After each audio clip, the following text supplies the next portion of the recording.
Harper sneered at me and said, "Thanks for quitting." I met her gaze, silently staring back without a word. "It's about cutting labor costs. We don't need a hag who exploits overtime pay at our company," she added, clearly pleased with herself.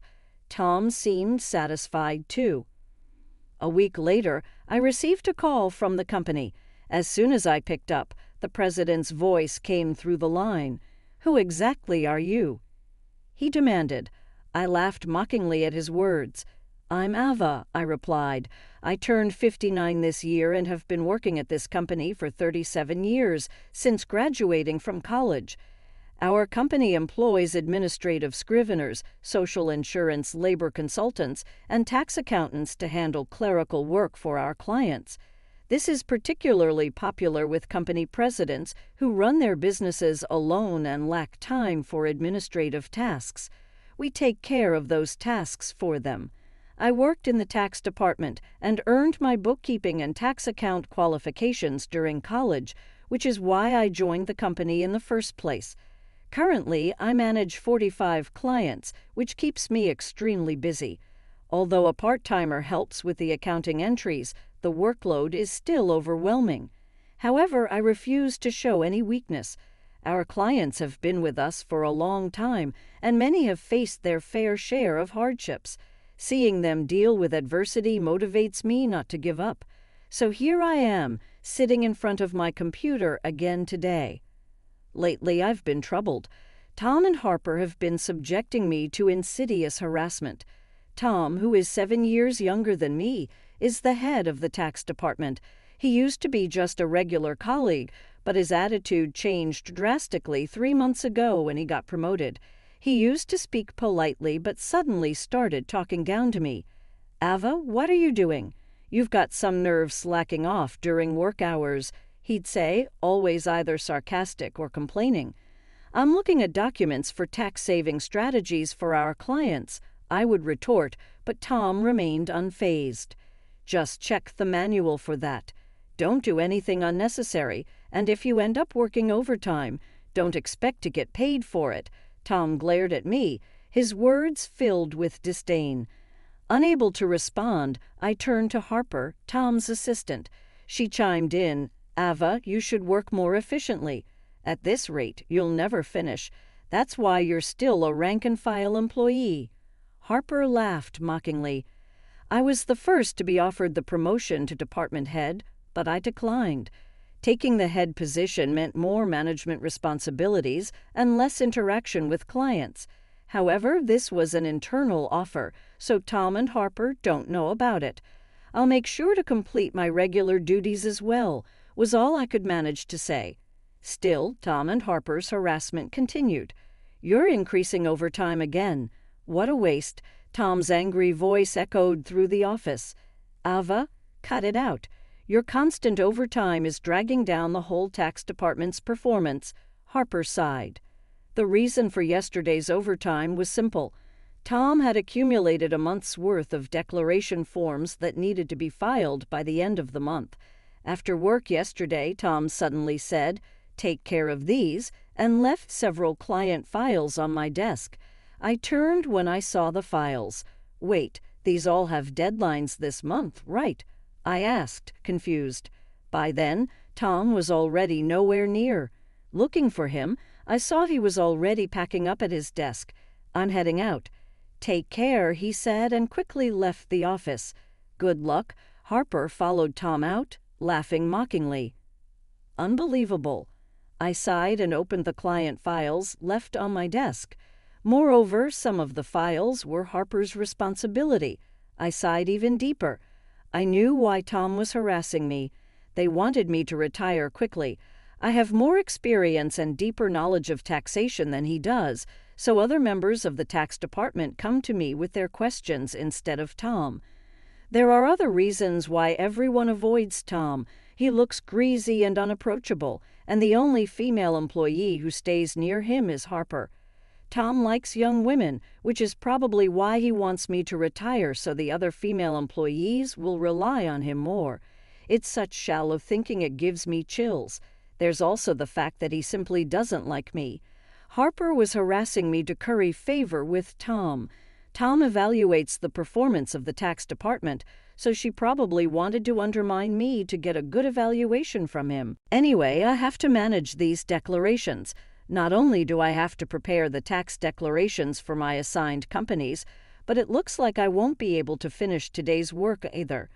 But if I try to claim overtime, I resigned myself to the prospect of unpaid overtime, knowing I'd only get complaints from Tom and Harper.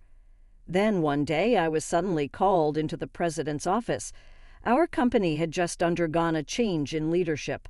The president's father, who had managed the company since its founding, had recently fallen ill and handed it over to his son. The new president had worked elsewhere and wasn't fully familiar with our operations yet, but he had little choice in the matter. "Excuse me," I said as I entered the president's office. I noticed Tom and Harper were already there, both with unpleasant smirks on their faces. "Why are Tom and Harper here?" I muttered quietly to myself. In this tense and strange atmosphere, the president spoke. "Ava will need you to resign by the end of this month." "Excuse me, what do you mean?" I asked, my mind spinning. "I've heard from Tom and Harper that you've been overbilling for overtime," the president explained. "Other members of the tax department only have about 15 hours of overtime per month, but you're already over 80 hours. Don't you find that odd? Tom and Harper have 0 overtime this month. Impressive, right?" He looked at me sternly. The reason my overtime was so high this month was that I was doing Tom and Harper's work, but if I said it was Tom's instructions, it would make me seem incapable of managing my own time. So I just stated the facts. "I haven't overbilled for overtime. It's a result of not being able to finish my work within regular hours," I said. The president sighed deeply. "I'm doubtful, but there's no evidence, so I won't pursue it further. However, we can't continue to employ someone who works that slowly. So I want you to resign." The president seemed to have made up his mind. I was being asked to leave the company I had dedicated my entire 37-year career to. I felt exhausted. No matter how much extra work I did, it was never appreciated.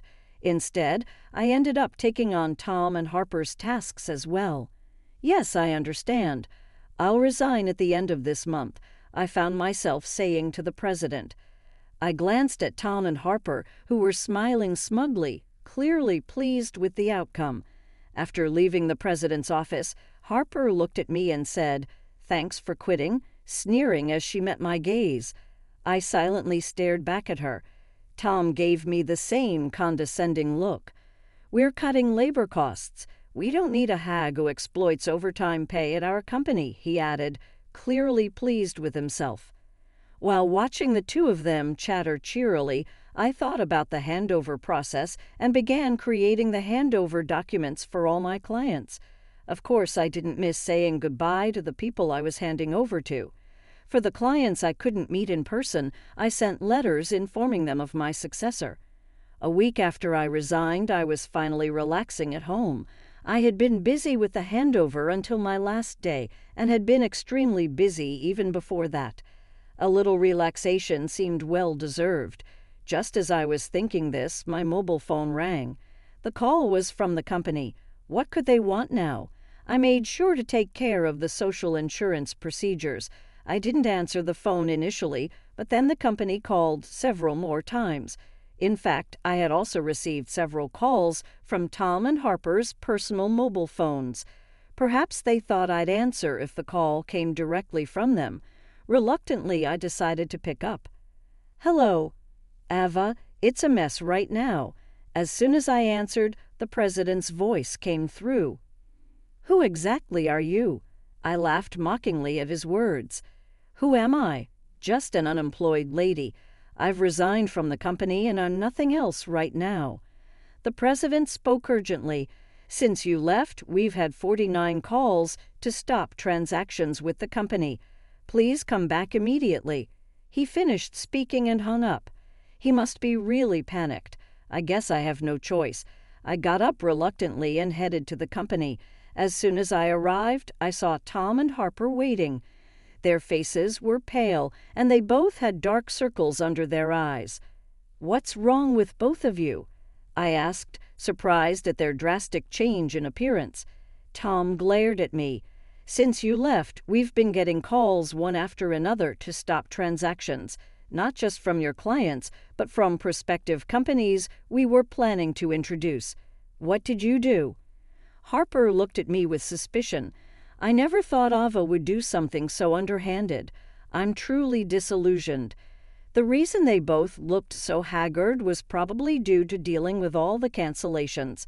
Of course, I hadn't done anything to the clients, but I had a guess why they were canceling their transactions. "Well, the cancellations might be unavoidable this time," I muttered. Tom yelled, "So you did do something, didn't you? Get to the president's office now." He took me to the president's office. "President, I brought her," Tom declared forcefully as he opened the door. Harper followed quickly behind him. "Oh, I've been waiting," the president said, looking me in the eyes. Tom accused me as if I were the culprit. "It appears that Ava was involved in the cessation of transactions with our clients. We should not only make her resign, but also sue her for damages." Harper argued vehemently, though she spoke carefully in front of the president. Ignoring them, the president turned to me and asked, "Why did so many companies stop doing business with us after Ava left?" The president looked at me intently, waiting for an explanation. I took a deep breath and answered clearly, "Don't you understand? Our clients didn't need us just to manage their taxes. There are plenty of tax accountant firms that do it cheaper. They stayed with us because I was here." Tom snapped at me. "What's with that attitude towards the president? You think you're worth that much." Harper taunted, "There's no way it's because of Ava." The president looked serious as I explained, "Tom and Harper work based on the manual, optimizing operations. But I do more than that.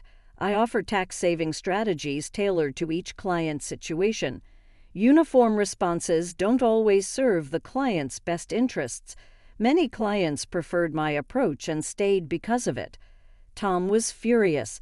"How can we afford to give such detailed attention to each case? It takes too much time." "That's right, it's inefficient," Harper agreed emphatically. The president sighed deeply and said, "Actually, I just got a call from my dad, the former president. Some of the clients who stopped transactions contacted him directly to discuss the situation with Ava." I was surprised to hear this. I hadn't expected the clients to go that far for me. "Dad said that the tax department was viable because of Ava. She not only managed her clients, but also supported her colleagues' clients. She has knowledge that Tom can't match. Dad also mentioned that if Ava hadn't declined, she would have been in a higher position than department head by now." The president spoke with a pained expression. "No way," Harper said, looking shocked. "She probably couldn't believe that I might have been her boss." The president continued, "I'm really sorry for asking you to resign, but can we revoke your resignation, Ava? You're needed at our company." My father also insisted strongly. I was honestly happy about the president's change of heart, but I couldn't accept his offer immediately. Then Tom interrupted our conversation. "President, what do you mean she's better than me? I can't accept this." Tom was visibly upset. Harper protested as well. "Tom is a wonderful boss who cares for his subordinates, and yet you choose Ava over him? That's unacceptable." The president looked sternly at them. "Actually, since Ava resigned, we've received numerous complaints from the tax department. You two seem to have been pushing your work onto others, haven't you?" "What? Why would you?" Tom's face turned pale. The president continued with a look of disgust. "I've heard from the employees that you, Tom, have been assigning your client declaration forms to your subordinates, including Harper's work for many clients." Standing next to Tom, who was getting paler, Harper trembled as her name was mentioned. "There was also a report that you've been pushing your work onto Ava until she resigned. You were calling her a salary thief, but it seems the roles were reversed, weren't they?" The president sighed. "No, that's not." Tom was visibly flustered, unable to come up with an excuse. Observing Tom and Harper turning pale together, the president continued, "Also, there was a report that you two are in a relationship. You were often seen leaving work together. But Tom, you're married, aren't you?" The president glared at Tom and Harper. "I was just mentoring Harper as her superior, nothing inappropriate." Tom struggled to find the words. The president produced several receipts. "These are receipts questioned by the accounting department. These dining expenses filed by Tom. Who were they with?" "Certainly not clients, right." Tom was sweating profusely, unable to speak. Harper's face turned ghostly pale. "Tom and Harper, you've neglected your duty and inflated expense claims. Plus, you're having an affair in the office despite being married. According to company policy, I'm terminating your employment as of today," the president told them calmly and straightforwardly. Tom and Harper tried to resist. "Please wait. I'll retract the receipt claims. Just don't fire me. I have a family," Tom pleaded desperately. Harper did the same. "Please, I don't want to be fired. I'll apologize to Ava and the others for offloading work on them." She was on the verge of tears, realizing the severity of being fired for neglecting work and having an affair with a supervisor. She must have been worried about her reputation. I advised them, "Why don't you just stop resisting? It's undignified." Tom glared at me. "Shut up. What would a single person like you understand?" I sighed and replied, "Tom, you were the one who got me fired. It's just karma. What goes around comes around.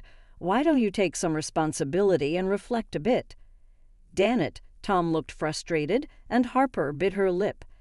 "I haven't reported this yet, but there's more to Tom and Harper's misconduct. Should I share more details?"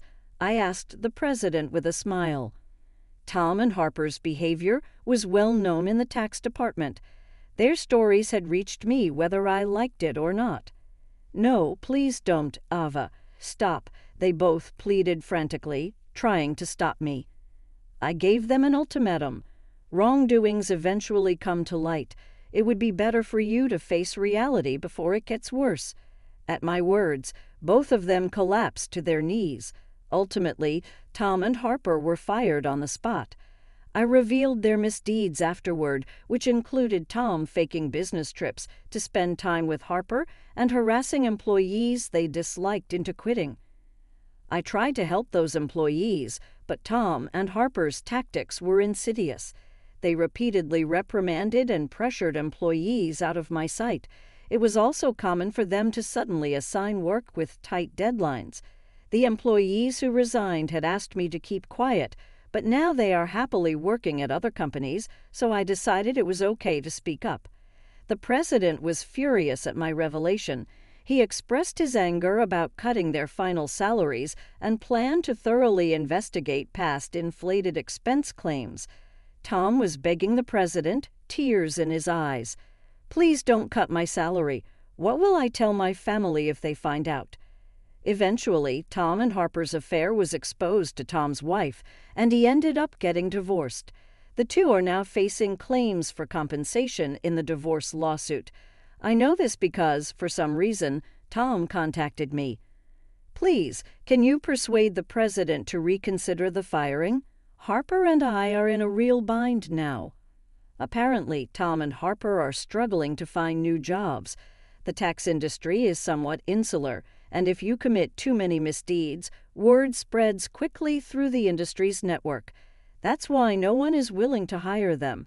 However, they need money for divorce compensation and living expenses, so now they're working day labor jobs, like at construction sites. People used to office work suddenly doing hard labor outdoors must be tough. Harper often calls me crying. "Ava, please help. I just wanted a raise and a better life. I never really liked Tom, and this situation is unbearable," Harper would say, crying. However, Tom and Harper's predicament is their own doing. Many people, including myself, have been victims of their actions, so I told Harper, "This is all your own fault. Harper, you can't unring a bell. It will be hard to return to the same path. You're just going to have to deal with the hardships." "No way," Harper cried out in despair. This was the outcome of Harper's actions. I hope she continues to regret her actions in the future. As for me, I'm still enjoying a relaxed lifestyle away from work. The president has been begging me to return, but I have declined. After being told once to resign, I don't think I'll go back. Sometimes I help out at a friend's tax office to earn a bit of money. Maybe once things settle down, I'll start my own office like my friend. In my own office, no one can complain about my working style. I can fully dedicate myself to my clients. As a tax accountant, I want to be on equal footing with my clients, not as a teacher, but as part of the service industry. My second life has just begun, and I'm looking forward to delving into what I want to do next.